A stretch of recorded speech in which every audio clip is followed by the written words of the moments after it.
ladies. I am here tonight on the show.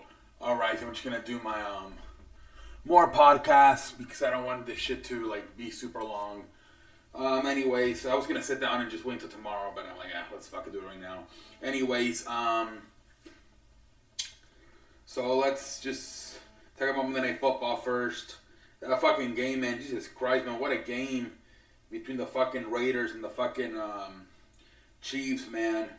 What was it like at one point, man? The fucking Jesus Christ, man. At one point, the fucking Chiefs had a 17-0 lead. Jesus Christ, man. I couldn't believe it. I'm like, but you know what? But then remember what happened a few years ago versus the Texans. They were down by 24 in the playoffs, and they came back and won. So I'm like, man, unless they're down by like 30 points, there's a good chance Mahomes and them come back and win that damn game. So, yeah, even though it was 17-0 Raiders, I'm like, Chiefs are very capable of coming back, man. They really are. And they did, man. 30-29. A lot of questionable calls, man. Another roughing the passer, where it was clearly strip sack fumble. I don't know what the fuck the referee was thinking. Fans were putting the shit out of the referees. And then on the other side too, I thought there was times where when they scored the final touchdown, and then they tried to go for the 2-point conversion to try to take the lead. I thought Josh Jacobs was in the end zone, and the referee said no. I'm still not sure about the Davante Adams catch. They said it was out of bounds. I don't know if the referees realized they fucked up with the roughing the passer. With the Chiefs and they just try to make it up, and they give a lot of calls to the Chiefs on the stretch. I don't know, man, but very weird game, man. Then at the end, man, the fucking Davante Adams and Hunter Renfrow bump into each other, and they can't even make a fucking attempt to catch the ball in the Hail Mary. Very weird finish, man. It was a very weird game. Very good game, very weird as well. Like I said, at one point the Raiders were up by 17-0, and then the final score ended up being 30-29, man. But there was a lot of questionable shit, man. I thought Josh Jacobs got in for the 2-point conversion, and then I thought Davante Adams, like I said, I think he caught that. I don't know, man. Who knows? Anyway, Chiefs win at 30-29. Derek Carr, 19 of 30, 241 yards, 2 touchdowns. Josh Jacobs had a hell of a game, 154 yards, 1 touchdown. He was fantastic. Davante Adams, only 3 catches, but 124 yards, 2 touchdowns. Had a big-ass Hail Mary in the first quarter. I believe it was, 50, 60-yard pass. Great job right there. It was 4th and 1. They were blitzing. I think it was going to be like a run. They ended up going deep to Devontae Murray. Scored a touchdown. But, yeah, man, it was fucking great-ass game, man. Great-ass fucking game. And then the Raiders, the Chiefs, Mahomes, 29 for 43, 292 yards, 4 touchdowns. I believe all 4 touchdowns were to Travis Kelce. They were. Travis Kelce altogether had 7 catches, 4 touchdowns. The running game, I think Mahomes, what's his face? Jerick McKinnon led the way with 53 yards. The Pacheco guy, he did so good for them. Isaiah Pacheco, he did so good for them last week. They didn't even use him this week. I'm like, what the fuck? Now they instead went to Clyde Edwards-Helaire and Jerick McKinnon. I'm like, they're not using Isaiah Pacheco anymore. Like, what the fuck? But anyways, whatever. Chiefs won it. Great ass game. Fantastic game, man. Alright. Now let's talk about some fucking news around the fucking league and the NFL, man.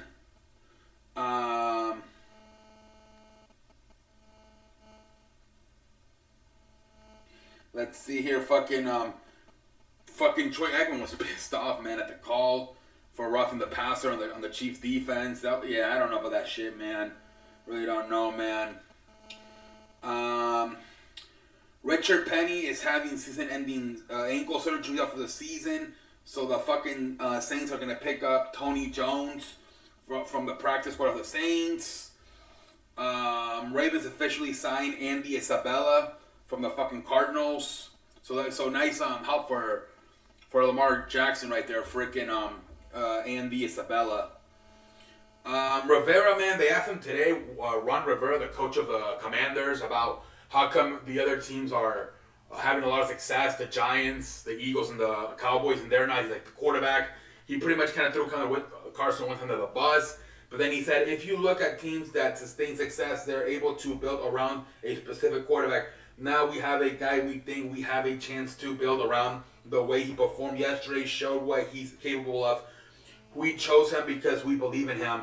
But remember, there was a report that they wanted to go with Jimmy Garoppolo. That was their first choice. But then they didn't want to do it because it was a shoulder surgery.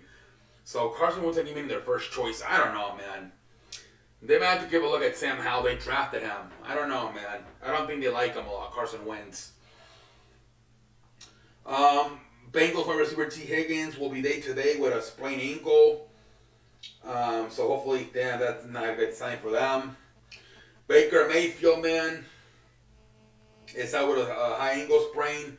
PJ Tucker will now be playing quarterback for the fucking Panthers. Sam Darnold is also hurt, and they also fucking fired head coach Matt Rule today. Matt Rule got fucking fired. Lions cornerback Savin Smith, who was transported to local New England Patriots hospital for his neck injury, has been released and has flown back to Detroit. Great news, man. MRI confirms 49ers cornerback Emmanuel Mosley towards ACL. Jesus Christ, man, out for the season. Jesus Christ. And then the freaking, I didn't even see this until today. This happened on Saturday. Michigan's running backs coach, Mike Hart, had a freaking, I guess he had like a seizure. Jesus Christ, man. During the Michigan game on Saturday, he's been released from the hospital. Jesus Christ, man. Thoughts and prayers to fucking Mike Hart, the assistant coach of the freaking Michigan Wolverines, man. I didn't even know that at all, man. Jesus Christ, man. Matt Rule in 38 games as the Panthers coach had all these different quarterbacks, man. Teddy Bridgewater, Cam Newton, Sam Darnold, PJ Tucker, and Baker Mayfield. Can never figure it out, man. Jesus Christ. Matt Rule is out. But they took, I think they got to pay him $40 million. Not a bad gig, man. Got to pay him $40 million. Steve Wilkes will be the interim coach. He was the, I think he was the Cardinals coach, the Arizona Cardinals coach a few years ago. So now he will be the interim coach in Carolina, Steve Wilkes. Matt Rule went 11-27 in those 38 games in Carolina. Not a good record for Matt Rule, 11-27. So yeah, man, that's about it. Alright, ladies and gentlemen, frickin'.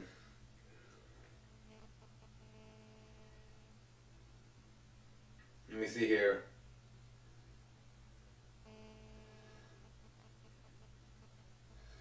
Alright, let's go to the damn National Basketball Association. Is there anything going on? Probably not. Just fucking preseason, man. People getting ready for their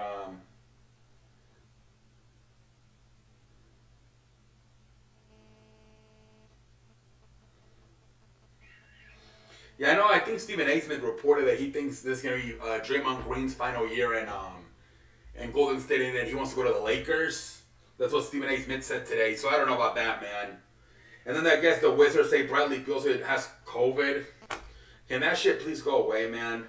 Jesus Christ. He's on COVID protocols. Jesus Christ, man. That's about it for the NBA. Baseball, just getting ready for the fucking playoffs.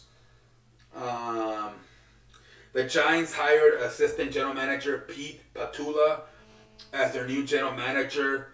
He was the Houston Astros assistant general manager, and now he will become the general manager of the San Francisco Giants. Let's see here.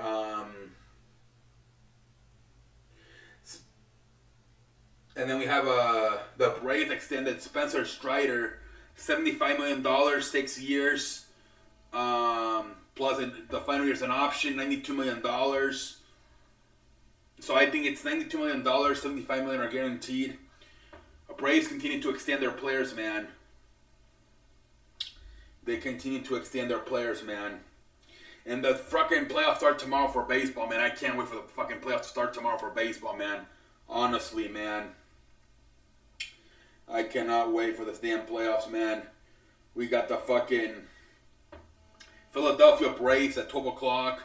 Mariners, Astros at 2:30. Guardians, Yankees at 6:30. And Padres, Dodgers at 8:30, man. I cannot wait for the Major League Baseball playoffs starting tomorrow night, man. I cannot fucking wait.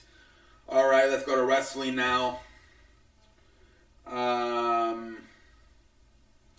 All right, I think I covered most of the wrestling in the a few hours ago when I made my my other podcast. So and I did that on purpose. I didn't want to be here for too many.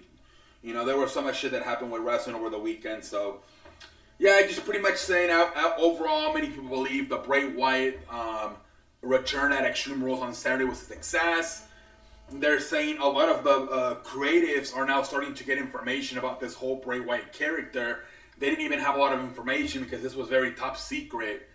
It was only a few people in WWE knew. So a lot of the creative team, a lot of writers and producers are just starting to get information about the character. That is crazy, man. Nobody, not even the fucking creators knew about this shit, man. That is crazy, man.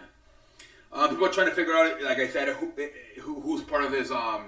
Who's the people who were in the crowd wearing the masks, the costumes?